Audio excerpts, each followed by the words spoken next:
Hello friends, welcome to Alsme. Today we are going to discuss few important vocabulary words, advanced level vocabulary words to boost up your band score from 6 to 7. If you have already been achieving band 6 and struggling to get band 7 or 7 plus, this video can be helpful for you because the word chosen here are very advanced high level words that are going to level up your writing and speaking. Okay, तो the first word is ubiquitous. Ubiquitous का मतलब होता है जो हर जगह present हो, जो हर जगह हमें हर जगह अवेलेबल हो. ज़रूरी नहीं कि वो चीज़ नज़र आ रही है तब हम कहेंगे. पहले तो फिजिकल चीज़ों के लिए कह सकते हैं, जैसे mobile phones have become ubiquitous. हर जगह है मोबाइल फ़ोन, तो यूबिक्विटस हो चुके हैं सोसाइटी में.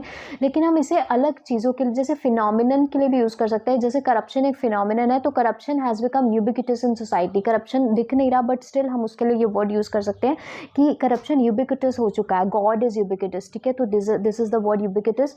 Then second word is pertinent. Pertinent का मतलब होता है रेलिवेंट. रेलिवेंट का मतलब क्या है? उस एक पर्टिकुलर सिचुएशन में सूटेबल, उस पर्टिकुलर सिचुएशन से रिलेटेड. ठीक है, एग्जाम्पल से ज़्यादा समझ आएगा. It's crucial to provide pertinent examples during आइल स्पीकिंग टेस्ट. आइल स्पीकिंग टेस्ट में हमें पर्टिनेंट एग्जाम्पल देने चाहिए, मतलब कि उस जो सिचुएशन में फिट बैठता हो वो एग्जाम्पल देना चाहिए. उसे क्या कहेंगे? पर्टिनेंट. तो ये है पर्टिनेंट का मीनिंग. ओके, देन हम we have this word divergent. Divergent का मतलब होता है अलग. ठीक है, डिफरेंट. ठीक है, तो और यहाँ पर डिफरेंट टाइप्स हैं एक चीज़ के और सारे आपस में डिफरेंट हैं. ठीक है, इसको एक जैसे सिमिलर नहीं है कोई भी. तो एग्जाम्पल इसका क्या है? People may have different opinions on environmental issues. की एक पर्टिकुलर टॉपिक पे लोगों के डिफरेंट ओपिनियंस है, तो उसके लिए हम क्या कहेंगे? Divergent opinions. इसके लिए इसको हम टास्क 2 में राइटिंग में जैसे हम यूज़ करते हैं कि सम पीपल थिंक दिस, कि कुछ लोगों का ये विचार है, कुछ लोगों का ये है, तो हम ये भी कह सकते हैं people have divergent opinions on this issue. इस पर्टिकुलर इशू में लोगों के जो ओपिनियंस है वो डाइवर्जेंट है, अलग अलग डायरेक्शंस में जा रहे हैं, है ना, अलग है बिल्कुल और डिफरेंट है. इनवेरिएबली. इनवेरिएबली का मतलब है कि हर एक केस में ये चीज़ हमेशा ही सच होगी. ठीक है, एग्जाम्पल से देख लेते हैं. Practicing regularly is invariably beneficial. मतलब कि ये रोज प्रैक्टिस करना लैंग्वेज इंप्रूवमेंट के लिए इनवेरिएबली बेनिफिशियल है. मतलब इनवेरिएबली बेनिफिशियल का मतलब क्या है? हर एक केस में अगर तुम रेगुलर प्रैक्टिस कर रहे हो, हर एक केस में तुम्हें ये लैंग्वेज इंप्रूवमेंट में हेल्प करेगा ही करेगा, चाहे कुछ हो जाए. कंड्यूसिव. कंड्यूसिव का मीनिंग क्या है? अब इसको भी जो है उसी से समझेंगे. सूटेबल वर्ड होता है ना, जैसे कि अगर एक चीज़ दूसरे के लिए कंड्यूसिव है तो वो एक चीज़ दूसरे को आसान बनाती है. एग्जाम्पल से समझते हैं. Quiet environment is conducive to focused study. सब कुछ यहाँ पर लिखा हुआ है. क्वाइट एडवांस जो एनवायरनमेंट है, शांत एनवायरनमेंट स्टडी को आसान बनाता है, हमारी पढ़ाई को हम पढ़ सकते हैं. तो क्वाइट एनवायरनमेंट जो है वो सूटेबल है, एक अच्छी कंडीशन यानी कि प्रेजेंट करता है. Quite environment is suitable for study, for effective study. ऐसे एक और एग्जांपल ले लेते हैं कंड्यूसिव का. जैसे अगर हम अच्छा खाना खाएंगे, if we eat good food will become fit, हम फिट हो जाएंगे. तो गुड फूड इज क्या है? Suitable for fitness. तो हम इसके लिए क्या कह सकते हैं? Good food is conducive to physical fitness. Physical fitness को ये आसान बनाता है, फैसिलिटेट करता है, तो हम कंड्यूसिव वर्ड उसके लिए यूज़ कर सकते हैं.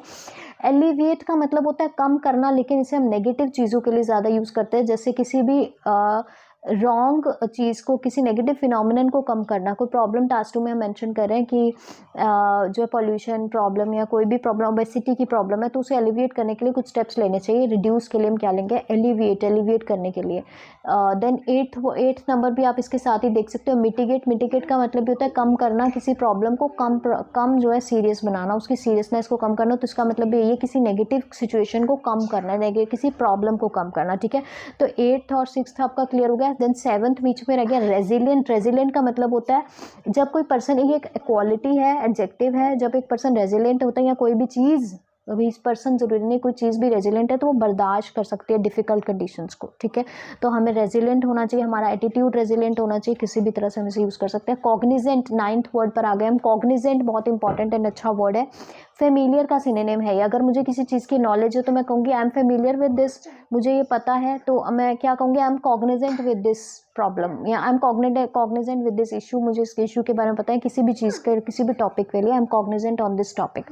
On this topic. Cognizant about भी कह सकते हैं, कॉग्निजेंट ऑन भी कह सकते हैं. Okay. Exemplify.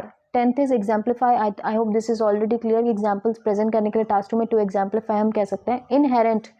Then is inherent. Inherent का मीनिंग जो होता है, इट मीन्स किसी चीज़ का अंदरूनी जो एक हिस्सा जो उससे अलग नहीं किया जा सकता, बहुत इंपॉर्टेंट फीचर है तो उस चीज़ का, वो तो हम कहेंगे इनहेरेंट एट्रीब्यूट है, इनहेरेंट फीचर है, ये चीज़ इस चीज़ के अंदर इनहेरेंट ही है, मतलब ये इसके अंदर है ही, इससे अलग नहीं की जा सकती।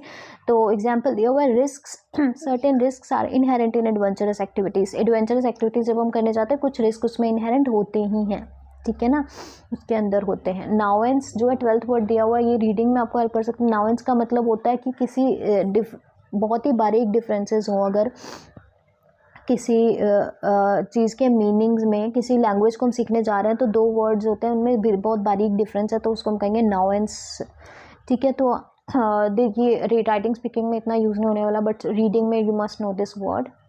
And these are the words. If you like this video and like the explanation, please let me know if you want more such videos, and if you want to have coaching on IELTS, any of IELTS module, reading, writing, speaking, listening, you can let me know. Spoken English courses are also available, so you can just WhatsApp on the given number if you are interested. Thank you.